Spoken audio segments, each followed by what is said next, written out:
भंडारा जिल्ह्यात अनेक भागात पावसाची संततधार, पावसामुळे बळीराजा सुखावला।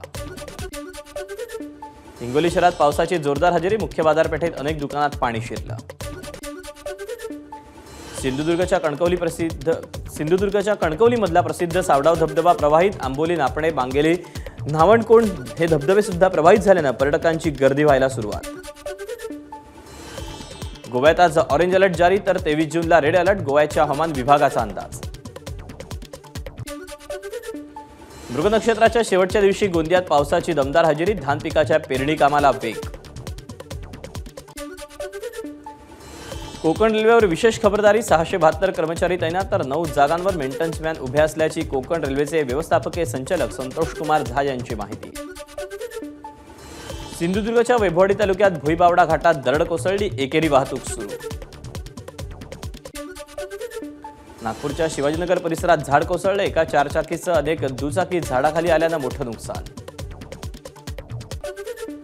परशुराम घाटात वाहतूक एका मार्गावरून बंद, मात्र सुरक्षा रामभरोसे, सकाळी परशुराम घाटातील संरक्षक भिंत कोसळली होती। मुलीच्या उपचारासाठी मुस्लिम धर्म स्वीकारण्याच्या तयारीत असलेल्या आर्य कुटुंबियांना मुख्यमंत्री सहाय्यता निधीतून मदत, मुलीच्या शस्त्रक्रियेसाठी 2 लाख रुपये दिल्याची माहिती। लक्ष्मण हाकेंच्या आंदोलनाला पाठिंबा देण्यासाठी परभणीच्या पालम शहरात बंदची हाक, सरकारनं हाकेंच्या आंदोलनाची दखल घेऊन त्यांच्या मागण्यांवर भूमिका स्पष्ट करण्याची मागणी। लक्ष्मण हाके यांच्या उपोषणाला पाठिंबा देण्यासाठी सकल ओबीसी समाजाकडून परभणीच्या पाथरीत ओबीसींचं धरणं आंदोलन।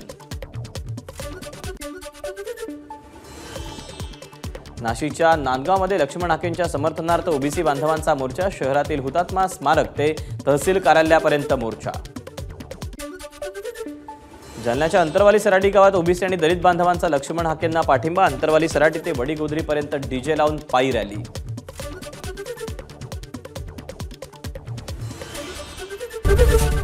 एबीपी माझा, उघडा डोळे बघा नीट।